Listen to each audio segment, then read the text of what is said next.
Really, it's a very interesting panel discussion. I really was here and was listening to the discussion about the cars, and I understood that for the economic freedoms, it has not so many in common, not so much in common, but the social system and how we deal with each other, how we give the information to each other, whether we see the future and how we see the future, is a very important thing. So today we have the representatives of the international media, the LGBT community, the leaders of the reforms and education, a person who creates the future of the person, and also we've got here a person who deals with a great and important problem, the question of the legalizing of weapon. So I think it would be interesting for everyone to look at these problems, considering the prism of economic freedoms. I will come back a bit and I will tell a couple of words about the import cars. My first car used to be Tavria, which was totally Ukrainian and bought in 1993, but then it got broken and I was totally repairing it all the time, and I never had an idea why I had to bring on the Lithuanian plates, but then they were banned, and thanks God. There's the only way out, how to decrease taxation. We have to take away the VAT, and then we will have the leading branch of car manufacturing, which took the USA and Germany out of the crisis, and everything was working perfectly. Now we are buying the scrap, unfortunately. So, in the framework of the economic freedom, the way out is the only one. We have to strive for the non-interference of the state, that the budget should be refilled. We shouldn't take care about the budget. The budget shouldn't be that small. Because when we acknowledge the fact that the people are different, we're having an opportunity to help a person who needs this help. But when we are trying to make everyone equal, like it used to be at the socialism, everything is ending with the concentration camps. So unfortunately, the modern world develops unequally, so sometimes we can see the comeback to the socialist models of development when the people are not given an opportunity to utter their opinion. They're trying to take people to some models and systems, so undoubtedly it's bad. Bad in the social way and economic one. So I'd like to give the floor to my colleagues who came to share their problems, their developings. So I decided to begin with such an important element, the reforms, the freedoms, because we can say that education is one of the basic parts which deals with everyone here and which has the maximum possible amount of myths, dogmas. Unfortunately, it's doubled and even more in Ukraine. Sometimes they say that in the school they teach us how to live in the society which doesn't exist anymore. The system of education which was created in the 30s of the last century is still flourishing. I can hardly remember those awful times of the 70s and 80s when I was at school, and now I open the textbooks and understand that nothing changed. So I'd like to give the floor to Ivan. That's a person who, beyond the obstacles and barriers, is coming to the market and tells that education can be and will be different. Hello, dear friends. Well, in fact, I will tell in short what we're doing. My name is Ivan Prymachenko. I'm a co-founder of the Ukrainian platform of Prometheus. We are creating the online courses which allow totally for free for people all over the country to join and to be educated at the best teachers all over the world and Ukraine.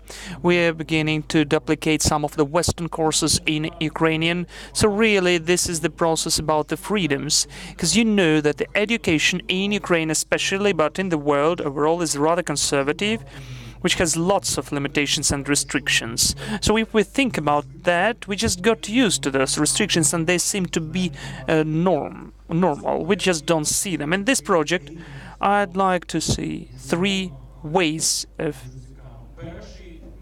freedom. The first is on the surface. It's obvious. So the opportunity for everyone for free education, the big selection of courses and trainings, an opportunity to have the education for Android, for iOS, and so on. We're having more than 400,000 registered listeners, and it's really getting widely spread tendency. The second level is much more interesting, as I consider, because mostly we got used to the market, we got used to the selection, opportunity to select in almost all of the branches of our life. We go into the shop and we can buy lots of different types of ice cream, different cars to choose. The recent discussion before us, right? We can find lots of movies and music we can watch and listen to thanks to Netflix or Spotify. But we couldn't have chosen different education because we could choose the school out of several options depending on the place where we lived, but the choice was very narrow because the schools were a bit similar, a bit worse, a bit better. But there we can choose different universities, but in the framework of Ukraine, well, I don't know. In Ukraine, let's be frank, there are several just universities. There is a majority of imitation institutions, where one people just pretend they're studying, the other just pretending to teach. And we are like the taxpayers, we are pretending that we believe everything and we just finance everything from our own pockets and from our taxes. But there is not such a peculiar choice. Thanks to the mass online courses, we can choose. So the thing is, not me just sitting in some rural area and having the certain. So the thing is that if I'm studying in such a university, for instance, I was studying at Shevchenko University, I was always wanted to listen to Gritsak course, but Gritsak never taught in Shevchenko University. So I could never happen in real life. I could never go to some common lecture by his. But now I can go to Prometheus, I can open the online course by Gritsak and to study for free the course from Harvard. And he is the most prominent Ukrainian historian. I can study not from theoreticians of Marxism and Leninism, but to come to our Ernst & Young course, where our company of the Big Four is telling how we can do the accounting according to the international standards. And this is the second opportunity, the opportunity that we are having finally the selection where to study, how to study, and with whom to study. There are certain courses emerging, for instance, the programming basics, but still different universities are represented with different teachers and different approaches. So we have a certain attitude towards it, like the market. We try to filter the format with a minimum. Sometimes they have the minimum quality, but still they compete with each other. And it allows us to create a real great market of opportunities and freedom. And the third level, which is much more interesting, it seems to me, that we're giving Prometheus is a platform. So we are making lots of courses, but still it's a platform. And the people begin to invent the ways how to use our courses in real life. For instance, we are having in Lviv the innovative orphans' house for children from the poorer families, and they study the programming. And those 17, 18-year-old children, they find the job as programmers to the Lviv companies. This is one moment. We had people who had our offline groups of support, and they were taught how to create a business. So those applications were done for free. And they found that the business, thanks to our courses, they knew how to found the business and had certain courses of businessmen. And this is the third level of freedom. When we're giving the constructor and people, the community itself, is making up their mind what to do out of this constructor. Because we had certain decision, but the community had much more solutions. And very often, we ourselves couldn't even think of these solutions. In short, this is what we are doing, so I do hope that thanks to that, we won't be only just on the surface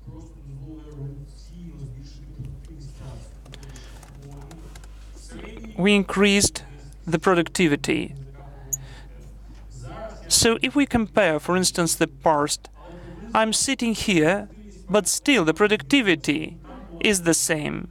We had 1,000 of people, 100 of people before, and we're having 100 of people now. So the productivity of my lecture as a lecturer, it didn't change. But thanks to internet, we can make the scale for tens, thousands of people and the millions. But it is still the economic thing, which is very important. But the final and the most important thing is that it gives the freedom, both for the individuals and the society as a whole. Thank you. Ivan, I have a question at once for you. I'm a person who's rather pragmatic and practical. I'm trying to think how we can legalize it, and I can see that, in fact, we can get rid of the system of education we are having now. Some of the test system instead of the compulsory education or any institutions which exist now, and some of the investments into the creation of some educational centers, which is the creative space.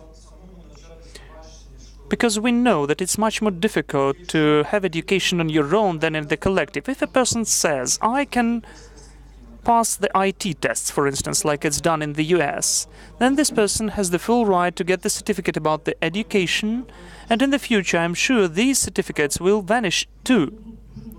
Well, you know, there is the very big window of opportunities we want to deal with, for instance. I'm sure that we can substitute the whole state qualification program of state officials, teachers, doctors for online tuition, because it will allow us to save hundreds of millions of state resources and to increase the quality, because it is spent for the imitation. If some of the people know the situation of the qualification, you know that in the best case, they sometimes read some weird things from the Wikipedia for you, but mostly they say, hey, you just sign the paper and you can go on, and give $20, of course, $20. But with the universities, it's a bit more complicated, if it's much more complicated, because we are having the things we can read online, for instance, computer sciences, which really very well done online, things which we can do. There are lots of practical things, medicine, for instance, not theory but practice, and you're emphasizing the social moment, the scientific school, or, for instance, the communities which allow and improve the studies processes. But our vision is that even if we have a transition toward the pure online, which is rather distant, but we can have the mixed format of online courses with the best teachers from all over the world and into the schools. Already 11 high schools are using our Prometheus courses. Now we began to implement a big project. We implemented the programming into each Ukrainian school. Why? Because the programming is a compulsory part of the state program of all of the schools, without an exemption. The problem is always very trivial. Most of the teachers don't know how to program, or they don't have computers. The paradox is the majority of the schools have already the internet, but they don't know how to program, because those who knew how to do that, they're going to the IT, not becoming teachers. So we created, with the best teachers of Ukraine, the mass online courses on programming according to the state program. Well, of course, more or less, we decided to interpret it creatively. For those teachers who don't know how to program, they could teach the programming. So we had this certain pool of the 30 schools in Dnipro region. They had a very nice results. A village of Lichkovo, 100 kilometers from the Dnieper river. History teacher teaches programming. You can imagine how he taught it. So with the help of these courses, he finally did the proper course of programming for the 5th graders, and we even came, and they even had the bonus topic when the programming of the microcontrollers. They even created the model of the street lights. 100 kilometers from the Dnieper River. Some of the children haven't ever been close to the Dnieper. Some of those things are totally science fiction. Those are small islands in the ocean of the past of Ukrainian education. I think it's close, and we are trying to deal closely with that. Thank you so much, and incredibly important, moreover, that we are moving in the direction of the different world, where we'll have robots, we'll have artificial intelligence, and without that we won't be able to be competitive. Totally. Thank you. Thanks. Zoryan, we're changing the topic. Would you tell us, please, how you see the situation today of LGBT community, and where did this problem emerge from? What about the attitude towards such people? We could see there is an aggressor country which has an attitude, which is rather disrespectful attitude towards us and the state policy of prosecution and so on. Would you tell your own opinion, your own version, how it emerged, why, and what to do with that? What changes we need in this society? How can we help you? Thank you. First of all, I'm really grateful for such an invitation, because for me, as for the representative of the LGBT community of Ukraine, it's very important to let you know. That's why we're creating Kyiv Pride and other events, to speak for ourselves, not for our opponents to speak instead of us, spreading the myths and stereotypes and the theses of Russian propaganda, which are formulated, which are totally we're absolutely right to formulate. They were formulated in the Kremlin. So we had the recent research.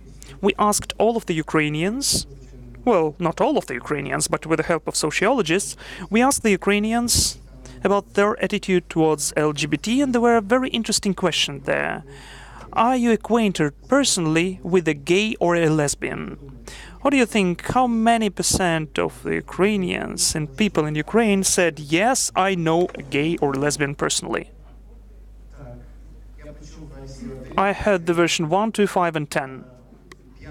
5% said that they knew gay people personally.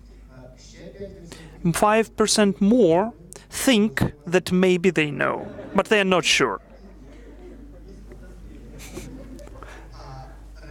And the rest, 90% of people in Ukraine, are totally sure that in their circle of communication there are not so people, and there couldn't be such people. Of course, it's not true. Because in the US, as you know, the differences between us and the US, beginning with the economic freedom level and ending with the personal autonomy, in the US this figure is 82%. 82% of people in the US know a gay or a lesbian personally. Of course, it doesn't mean that in the US 40 times more gays and lesbians there. It means that in the US these people, such people like I am, can be themselves, can be happy, can speak about themselves, and what's very important, create families and households, and it is connected with the economy and business. And these people can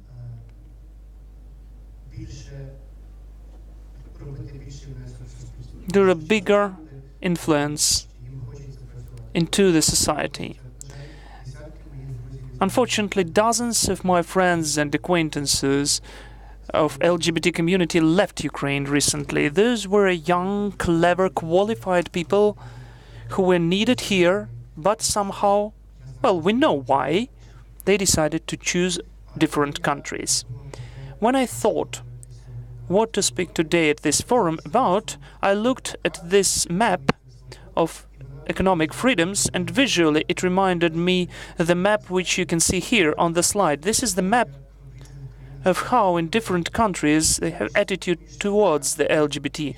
And among those maps there is lots in common. Of course there are exemptions, but the majority of the countries where they have the low level of economic freedoms, there is a very bad attitude towards LGBT. What's the first one? Well, it's difficult to say, but I think that both these things are connected with certain common attitude towards a person, to a human being, and towards the freedom of this person. In the neighboring country, Russia, there is an equally bad attitude. Any hatred towards any people, any groups of people, has the common roots. And very often, people recognize me at the street. Our opponents try to discuss it with me as for why do you do that, why you come out to the streets, nobody tries to touch you at home or in your gay clubs, sit at home and so on.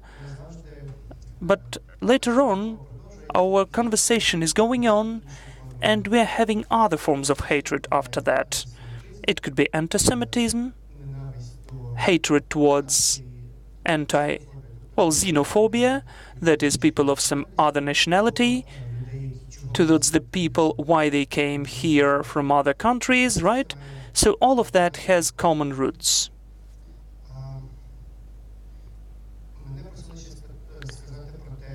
I was asked to say who are our enemies and who are our opponents.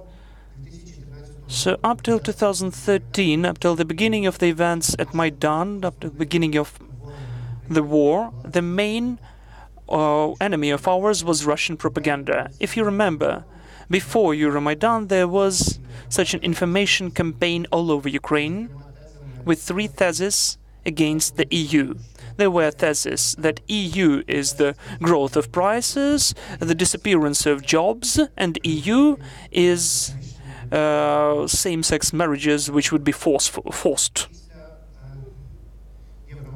After Euromaidan, and after the beginning of the war at the east, our 3 main enemies are, our first enemies are our relatives,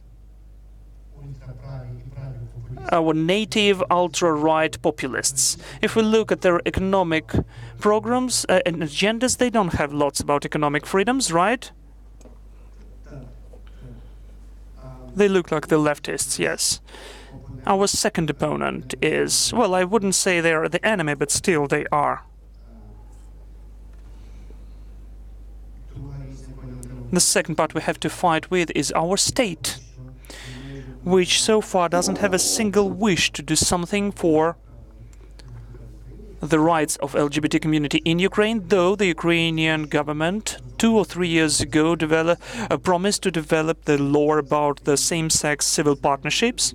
Of course, there are people who are speaking about same-sex marriages, but still, more or less, there is consensus in the Ukrainian LGBT community that we have to stand for the civil partnership, which guarantees the main rights to visit each other in the hospital, to bring up the children of one of the partners and inheritance, because in the lesbian couples, very often there are people from the previous marriages or being born in this couple. Those are the basic rights which are needed by the LGBT families and same-sex couples which exist in Ukraine. And our third enemy is ourselves.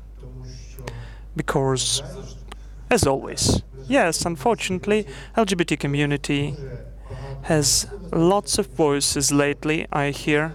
Maybe we shouldn't provoke, maybe we shouldn't claim, maybe we shouldn't at all speak out, and then they won't touch us. And I recall that in the beginning of the 30s, something similar happened and was said by some of the members of the Jewish community in Germany. And we know how it ended.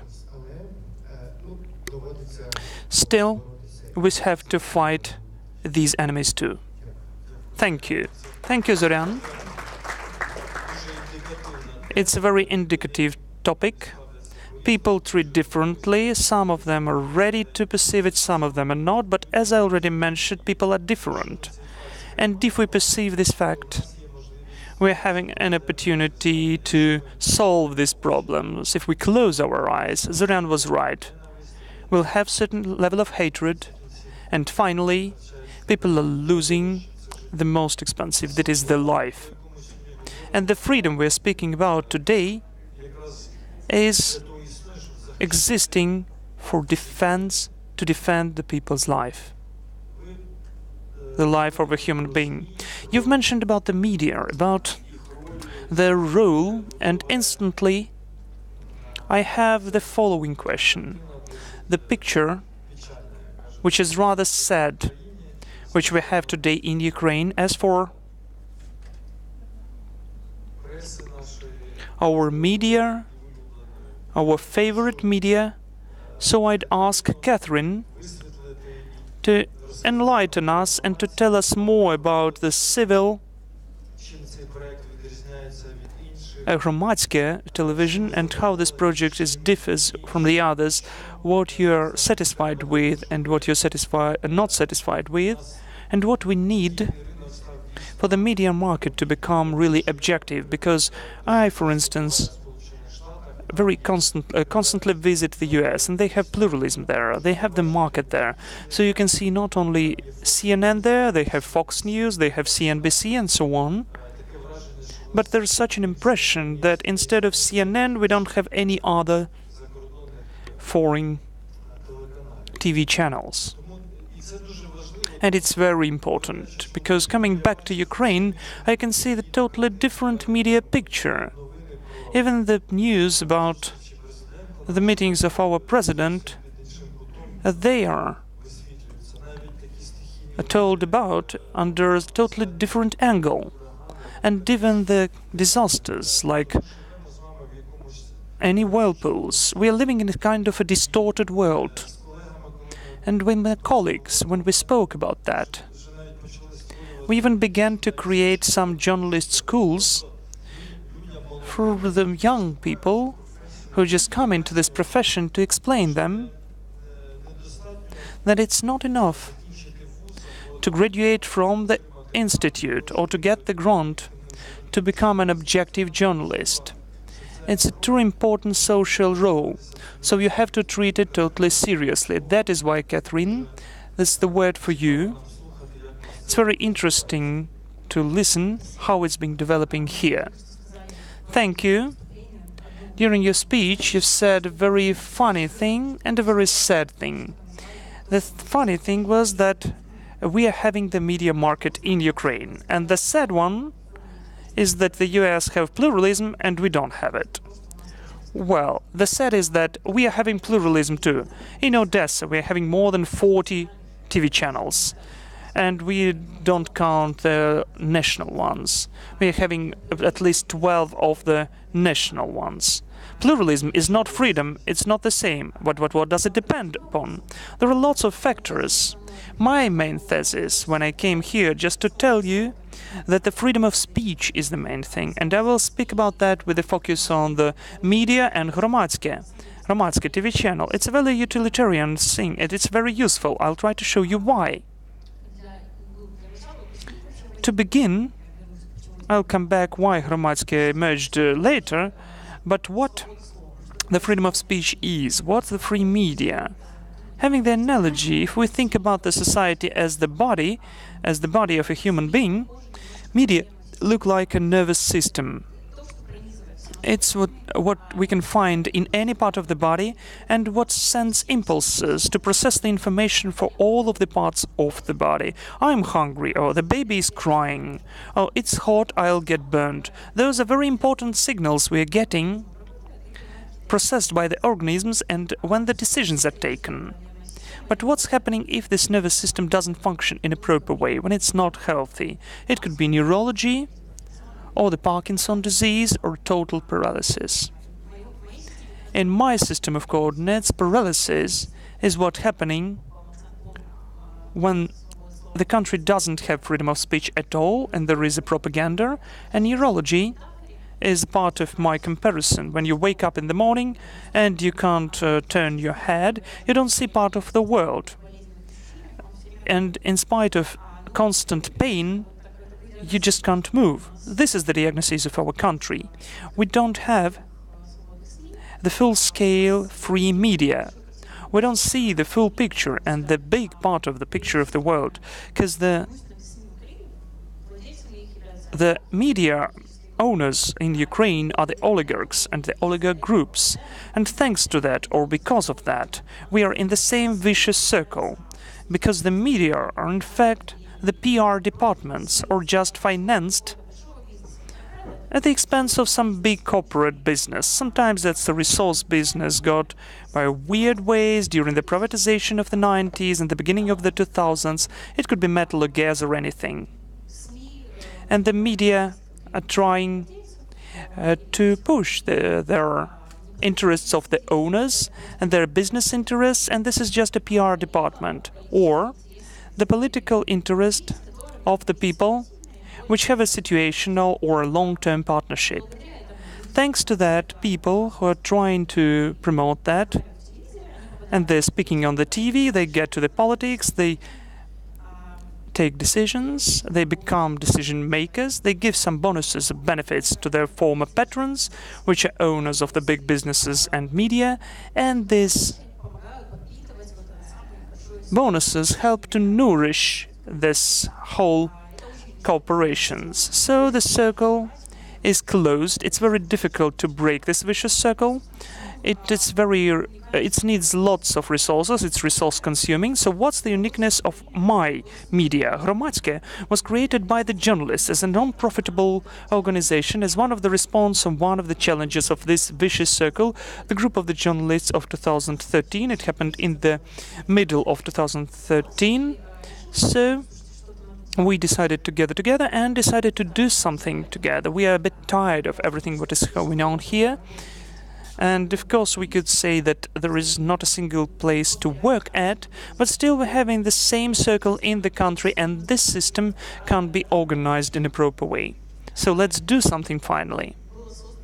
So then we created the first NGO, which was rather unique in Ukraine and even in the world. Why? Because the journalists decide that this media should have the function of the... If you know what the simulation is, it's just the creation. Well, this is the copy of... When we don't have the original, Hromadske was just the copy of the...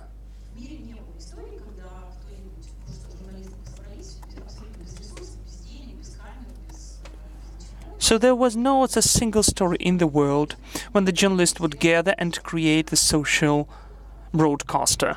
For instance, if the British government decides that you need the broadcaster to inform the society and to allocate certain money, we're creating the system, a structure which is independent, and it performs the functions of information. This function of information of the citizens is for the media a unique one. This is the function which not a single other institution has in the same at the same grade. Media don't have any other function. Well, they do have functions, but the function of information is function number one. Function number two, there are lots of schools of thought which students should be in the media, but for me, functions number two is control, what's called watchdog. And we are the first databases and the first drafts of the history We are writing in the regimen of the real time what's going on in the world and in the society and so on. And the fourth function of the media is the formation of the agenda. So when I'm speaking about the formation of the agenda, I'm not saying what the people need to do. We tell people what to think about. We have to be a certain filter. There are lots of schools of journalism, which consider that entertainment is part of the functions of the media, and so the broadcasters bear these functions, but not in our case. So what I'd like to say, that without information, any other things are impossible. Every person who is here takes everyday utilitarian, daily, philosophical and life decisions, knowing certain informations. In the healthy society, when you have a competitive fields of media and the free fields of media, they perform this function of awareness. Rising awareness for you to take all of the proper decisions. And it's done on the greater level. The media is the foundation, basing on which you can construct the policy, that is, the decision-making on the state level, the diplomacy, and so on. It's a very important function. And media is the only body in this, part of the body of the socium, which does that without anything, according to the classics of the genre, without double agenda. So I'd like to sum up just showing you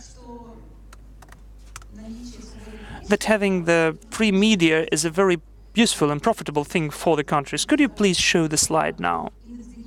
This is the index which happened a year ago. I just put 3 different indices done by different agencies according to different methodologies.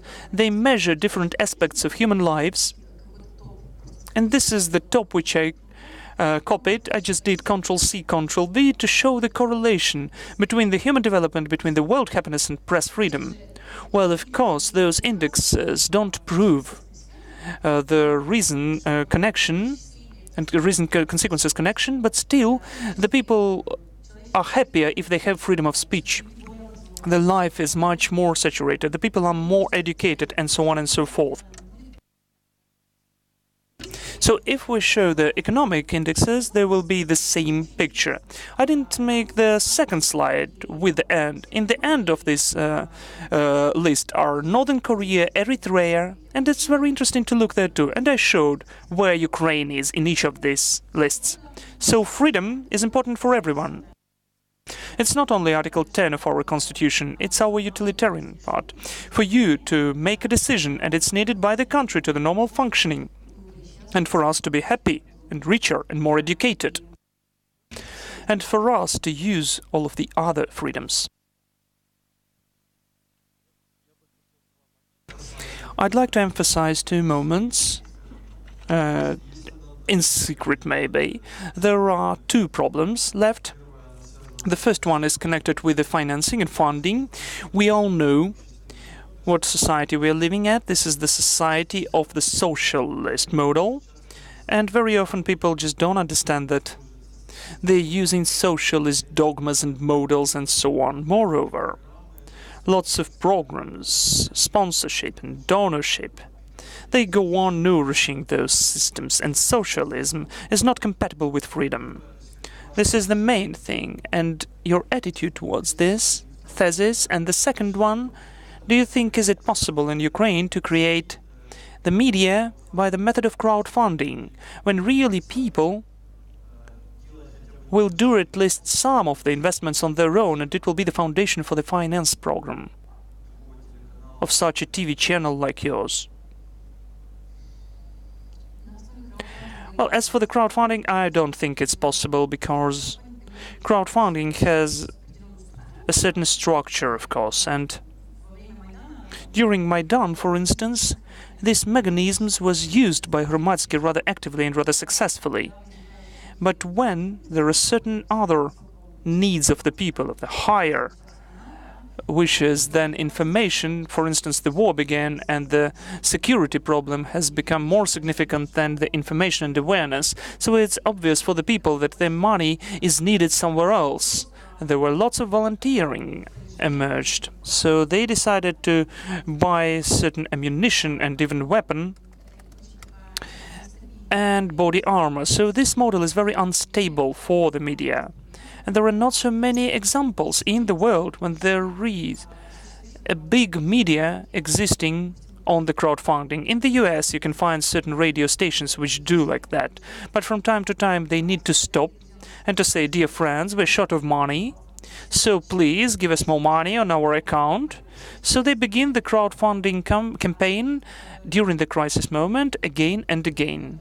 And it can't exist differently. I don't know anything like that in common. There are interesting trends in the world, because before the 90s there existed, at least in the developed part of the world, the paradigm that the media have to be self-paying off. And it used to be like that, because there were lots of commercial media, and they were rather big, they were profitable, but this trend was broken because of the social networks and changed reasons of consuming the information, and this trend will never come back. The media will never act according to this model. Everything has become much more complicated, and new models haven't been invented. As the new Russian propaganda situation emerged, it has been enlightened in Ukraine, especially during the annexation of the Crimea. But still, gradually, for instance, in Germany, in Sweden, in America, they decided to wake up and to understand that this is the problem not only of the Soviet Union, former Soviet Union, or some Ukraine, but this is the problem which can influence their elections. They can hack our computer sciences. They can disseminate fake news. They change the discourse in the small communities in Sweden, and they have certain contradictions and controversies. So they just make harm. So yes, there is a new trend in the world that we have to think about the role of the media. And as the media has the societal function, we should think that we have to support the societal broadcasters more and more. Societal broadcasters are, in fact, there are two models of them. When you directly allocate money for them, but certainly have a certain board or certain special conditions for an independent existence of those broadcasters, or a classical model like in the Great Britain, when you've got so-called license, as if it was just an additional tax of each TV set. So it has about £150 for a color TV, and they have even the tax for the black and white television TV set. So that is why it seems to me that they don't have crowdfunding. But now they have hybrid models, even for the media which used to be totally commercial. For instance, The Guardian. If you read it, I'm totally reading it every day, so it never used to be like that. When you scroll down to it, it's written, as you are here, please give us more money. And click here, we are so cool, and so on. So they have a certain commercial department, and they have a kind of a trust fund, which is not commercial one. Reuters, then the same. One of the most commercial media structures in the world, in fact. Still,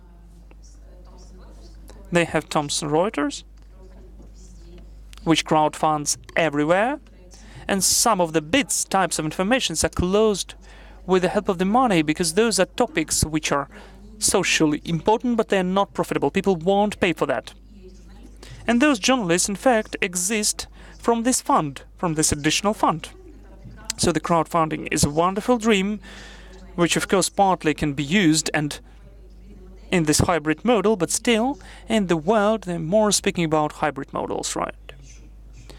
And one more moment is that there's a problem of lynching of the business in the media. We can see it very nicely now. Everybody is corruption now, whether they are businessmen or the former state officials. So we have to fight that somehow. We have to pay more attention to that. Otherwise, we'll lose the class of the businessmen which are already trying to disseminate and run away from the country because of the non-comfortable climate created by the government. So it's a kind of appeal. I think that you understand. It's a cry from the depths. And again, this is the question of the sources. For instance, the director of the Kyiv Mohyla Academy told that still the majority of the institutes were having the Russian language sources. And this is again the obstruction of the information field. I don't see so many news from the West, including American ones and so on. For instance, I saw that in St. Petersburg, at the skiing rank, they showed the porn reel. And could Catherine please comment on the lynching of businesses, because she used to be an editor-in-chief of Forbes. Look, we see several trends, in fact, connected with the business. A separate trend about corruption. If we look at the research of the audience, which we can see for the recent year and a half, which was done, the audience, the Ukrainians, have the four top topics. I am aggregating, of course. The first is the personal welfare, my own wallet and what's going on with it. When people try to choose multiple choices, they're saying, well, not with these words, but still they're saying how to fight poverty, how to find jobs. So very practical. Prices for the goods and services, where the economy will move on, and so on, with the simple words. Number two is the war. And those priorities, of course, are changing, but still, the more Western you go, the more the priority with the war is. Of course, the problem of safety and security, people are interested in that. 200,000 of people take part in that, 2 million of refugees and displaced people, and all of the families are suffering, without even speaking about the taxes which are gone for the financing of all of that. Number three is corruption. So the people see, they understand that it's a very important topic, it harms them, and they feel it every day on their own skin. And, of course, the media should write about that. This topic is correspondent to the interests of the audience. So just now, we have number four, which is the reforms. People don't understand what's going on in the country, where these reforms lead to and how they influence them in the bottom. Those speaking heads are saying something and nobody understands what they're doing. And the separate topic is that we had the deeper research, and even the internet audience told us that 1/3 of the people answering the questions, very often they just tend to make the whole situation more beautiful. Nobody would say that I'm watching porn. Of course, they would say that I'm watching economic news. And still, if they sugarcoat the information, they is still frank when they say, I can't explain not a single economy term. They don't understand what the inflation is, and the media doesn't speak about that. There is a great gap. The system of education doesn't give us, in our sphere, is a subject of the separate conversation and a separate discussion, maybe. As for the business editions, as you know, are totally perished in Ukraine. The audience is very small.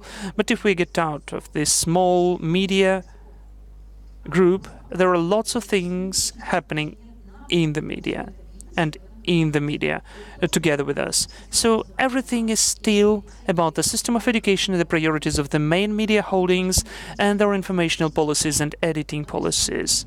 So there won't be 1+1 channel or inter-channel speaking about the small businesses or enterprises or about the networks or about the Kyiv Mohyla Business School, if they have the priority of the promotion of the political forces. Because to promote any TV program, you need lots of resources to promote at least for 3 seasons. Yes, we are ready with Vladimir to join and to host a political and economic TV program. Yes, of course, let's make the certain tests. And what ranking do you have? What's your rating now? We'll speak separately about the rankings, okay? But now we have at the satellites, at the cable, at the 80 cable networks. We have 6.5 million of households, one of the most powerful media in Ukraine, and we have a website, and we are growing. Well, think about that. Thank you. Yes, please. Catherine, thank you. Why I mentioned about that? Because the corruption was equal with the business, and people who still don't understand anything, they think that all of the businessmen are evil, but the people, they are the people who produce money for them. So I'm communicating with the people from the villages, and they're saying, it was so nice during the Soviet times, the state gave us job, and they still think it will happen like that, and it should be like that. That is why speaking about the economic program, how to explain to people they need to do that on their own. They need an electrician in the village. They need a bakery. They need a milk, and so on. Well, I have a different position, a bit slight. For instance, there is the baker, there is an electrician, and here are the benefits the whole village is taken. And if you don't need it, make your own decision, but this is how it's done.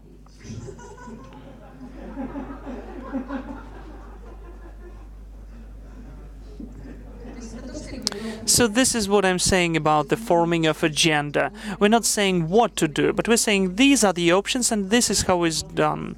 So please, you can choose the tools. You know, like it should be in the village. There should be a thief, a whore, and all the rest. No, we don't know that. And that's the joking form, because each community is rather closed one. There should be someone bad, someone good, someone very bad, someone hardworking, and someone lazy. And also I wanted, well, maybe it's not about the audiences, but still I'd like to say about the bans. It's very popular to ban in our country now, especially. I'd like to take, for instance, the social network of Kentucky. For me, it's such an idiotic ban. It seems to me that it's just crazy to ban something if you can use VPN and just come over. But as the media, the social networks are used in the same way. It's just a tool. It's the ground. For instance, the hammer is the tool too. You can nail the nail, or you can break the wall, or break someone's head. It depends on your fantasy and skills. And the same happened with Kentucky social network. The same work when there was the ban for Kentucky. There is an organization in London which deals with internet forensics. It's trying to search, according to the internet sources, some important information and make some important conclusions. In fact, the same week when Ukraine had the ban of Kentucky, they made a report about who had the book missile and broke MH17 and shelled MH17 plane. The same tool which was banned in one country and used in another case. So any limitations of freedoms are harmful in this or that way. And now we are coming to a very important ban, one of the most scandalous. Recently we did a sociological poll, and we asked some cunning questions to the voters. One of the most contradictive was the question about Georgiy, your question, your topic. The question was formulated as follows. Well, I can help. In fact, this panel is called Champions of Liberty. So we are now invited the people who are fighting for the liberty space. And the part which they chose would become bigger than before. I can see that Mr. Sergei looked at the watch. I think that my liberty will be over in about 7 minutes, knowing the timing. You're very precise, that's true. The negative is that it is banned. Let me tell everything, but just give me some time.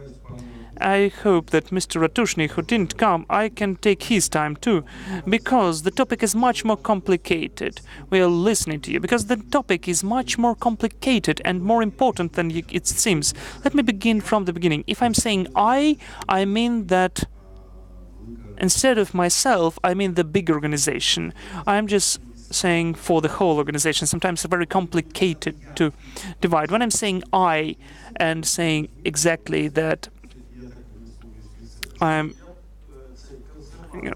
a conservative, so I'm not with you, I'm with the audience, you know? I had enough of the time to look at the panel discussions about the Euro plates. I got acquainted with them recently. Why? The nature of the phenomenon is the same. Look, from the very beginning, when more or less we became together and positioned ourselves in the media, I said that the situation where some of the weapons which is not registered is even worse when with those cars. Just the weapon is smaller and you don't drive on it, and you don't see it, but all the rest is just the same. So we should look at that not from the point of view of the law of the two previous speakers who said the collaborationist who is cooperating with the Ministry of Internal Affairs, Mr.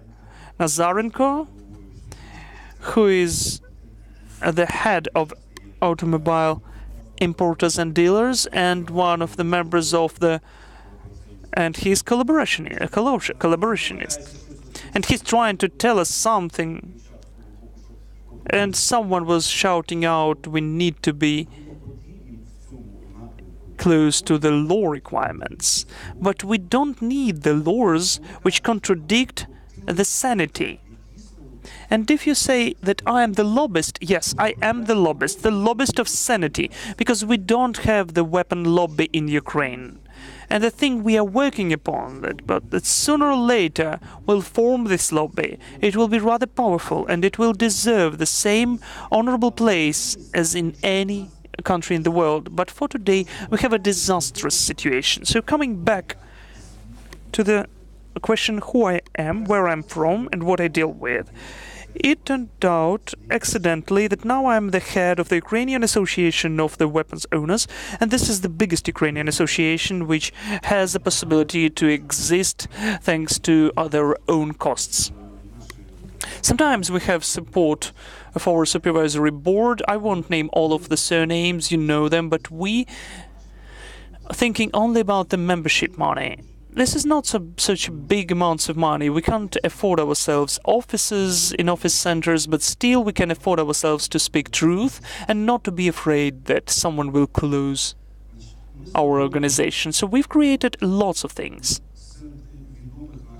Among the well-known legislation initiatives is the law about the civil weapon and 1135-1, which is not considered in the parliament for 3 years already. They, of course, ignore it all the time. Our first petition in the history of Ukraine for the president, the legislation, approval of the people's right for the weapon defense. Thanks for the efforts of our association and our law group, you get to know who gets the gun as an award. We try to tell about these as often as possible, and we are working constantly about that. We are having court trials with all of the ministries, Ministry of Internal Affairs, with the Parliament, with the Cabinet of Ministers, with the Ministry of Justice, with the Ministry of Defense. It's a constant, permanent process we are got inside now.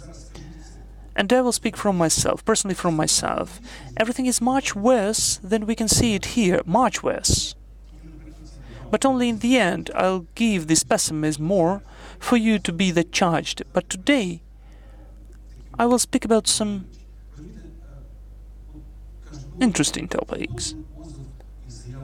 I said that you had, for instance, about this any of the court trials against Avakov and about those gratuity guns as for the general prosecutors, but we do understand that general prosecutor officers will wait and think what we should do about that, knowing that the law was violated. We know one thing. As one of our colleagues says, the paper leads the case.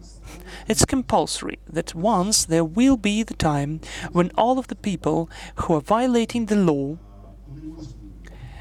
they make the normal development of the events impossible, we guarantee they will bear responsibility. And we will prove, even if we'll have to spend 8 more years, we're already existing for 8 years, so maybe 16 years, but we will prove that there will be a certain responsibility for everyone. And now you can see that there is a constant question in the society whether we should legalize or not legalize the weapon. And when we're speaking about the journalists, it seems to me that when we meet the journalist, it's like the first graders coming to school every year and the teacher is meeting them. So that's me coming every day for thousands of comments, dozens of talk shows and TV shows, and we know that every time there are certain journalists which are saying, Georgiy Mikhailovich, what do you think whether we should legalize the weapon? The second question is whether the Ukrainian society is ready. Of course, we're not legalizing anything. We just want to change the status of one document, how you sell the weapon. This is the internal institutional document of the Ministry of Internal Affairs. We want to make it correspondent to the norms of the Constitution of Ukraine for it to become a law. We've created our own version of the law. We know that there should be the law which will define who and how and with which kind of weapon, after which training, according to which licenses can own, how to buy, who will have the license. We just know it to become norms. We don't want blood, we don't want to kill anyone, we don't want to sell anything.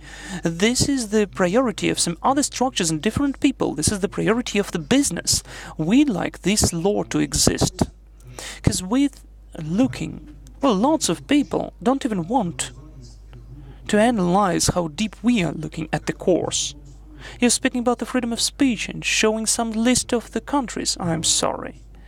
The rights for the weapon is existing only to defend all of the rest rights. And the US, which we have to be driven by in the indicators which you got in all of the rest directions, it is the foundation. They have this amendment for the Constitution, not the 22nd and not the 222nd. It's a normal thing when I'm speaking about what's the complication,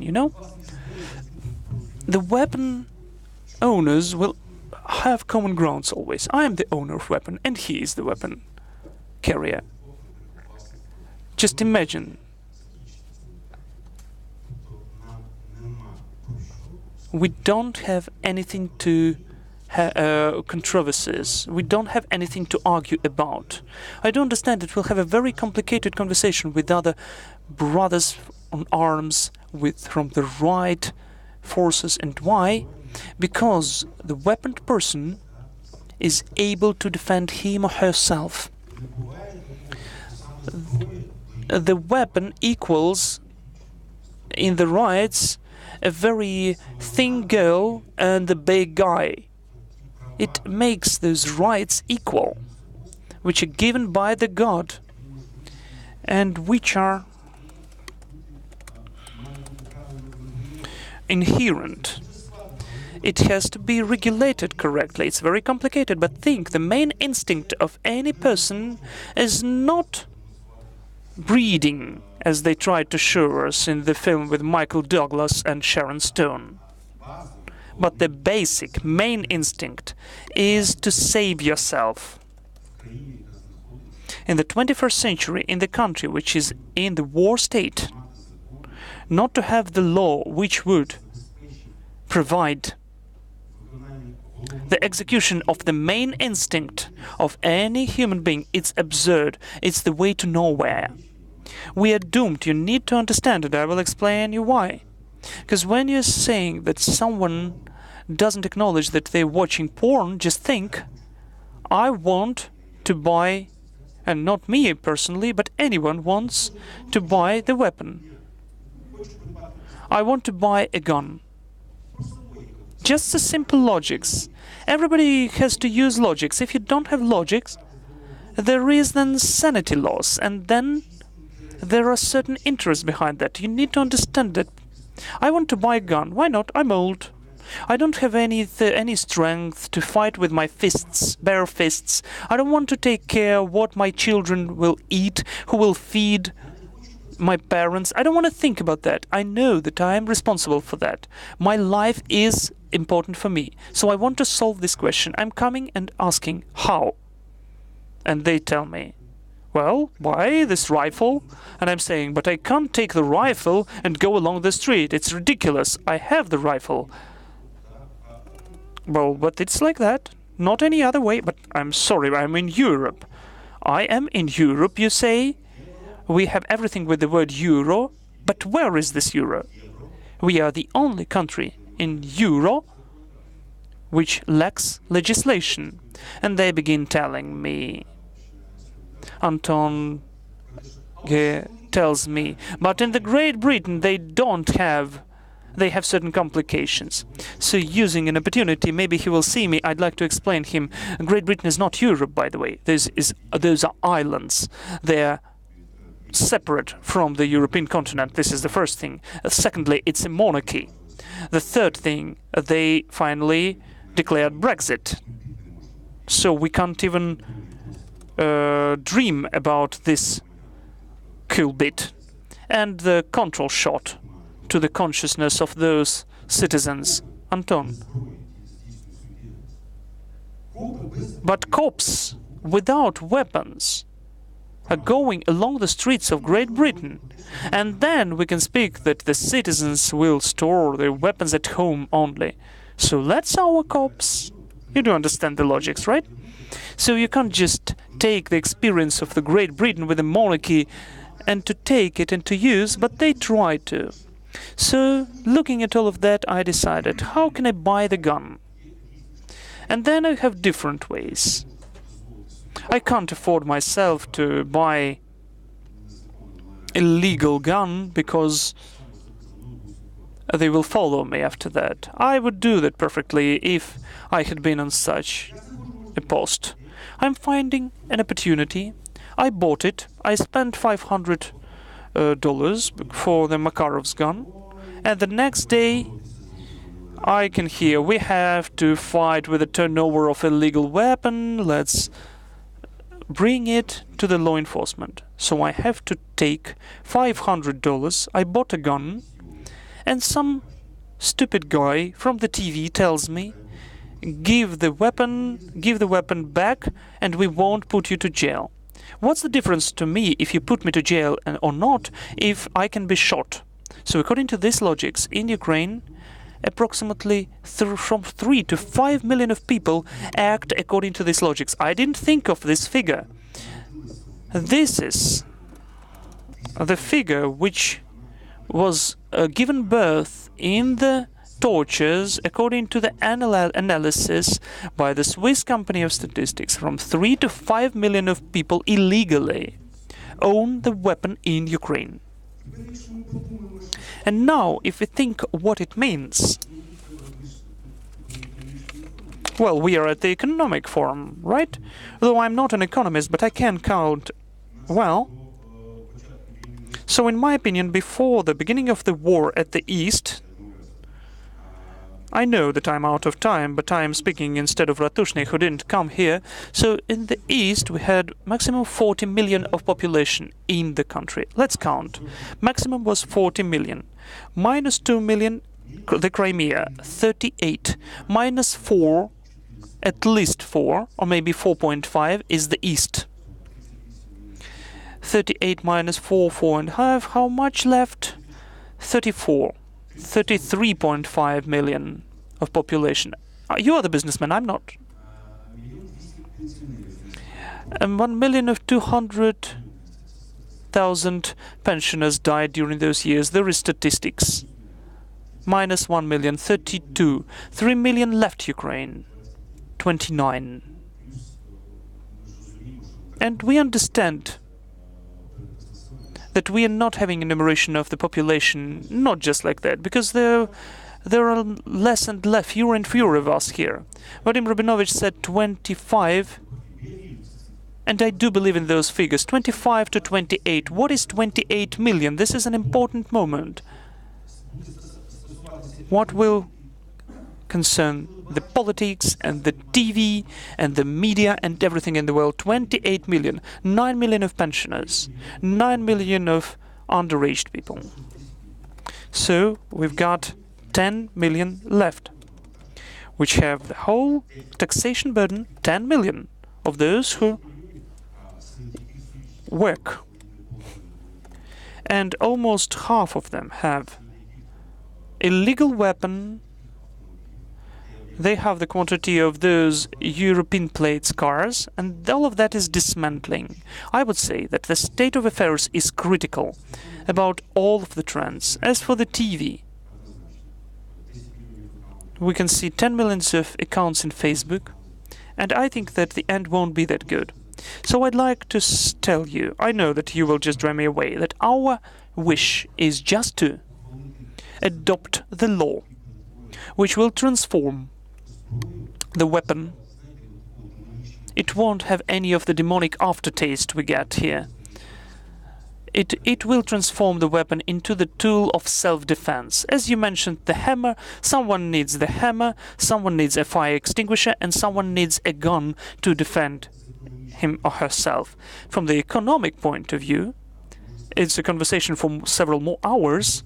It can become a budget-forming branch in the country. For instance, approximately 2,500 of schools will be open just to train the future owners of weapons. Approximately 2.5 million guns will be bought during the 3-4 years. This is the thousands, hundreds of thousands of working places, those shooting galleries and rifle ranges. It will give the road to the local guard business, which is under the pressure of the Ministry of Internal Affairs.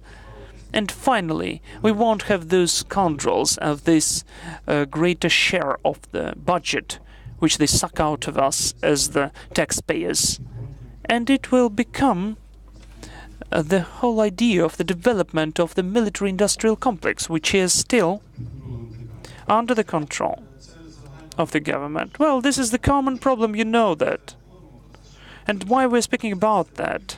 Because though all of those are myths and obsolete things of our socialist past.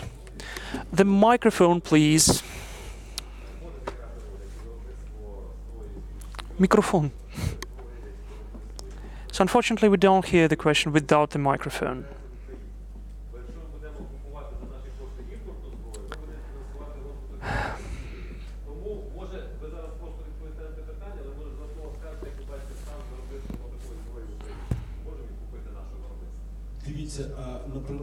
Look, unfortunately, the production of the light shooting weapon I'm speaking about is in a very miserable state. So I think we won't be able during the first stage to create our own production. So I think that there will be factories built here. But I'm sure that gradually we will be able to develop our own production of the weapons, but only gradually. It's impossible on the first stage. Physically, it's totally important. Thank you, Georgiy. Thank you. Respectful guests, I'm giving the floor to Volodymyr.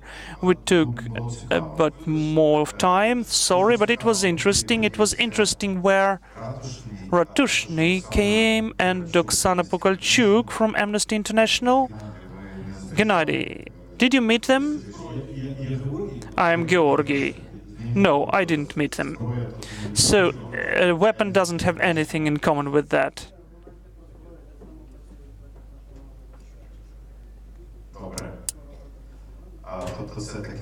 So this is kind of the cartel. Okay.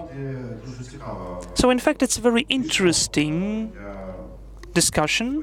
Turned out to be, I was afraid that so different people will be rather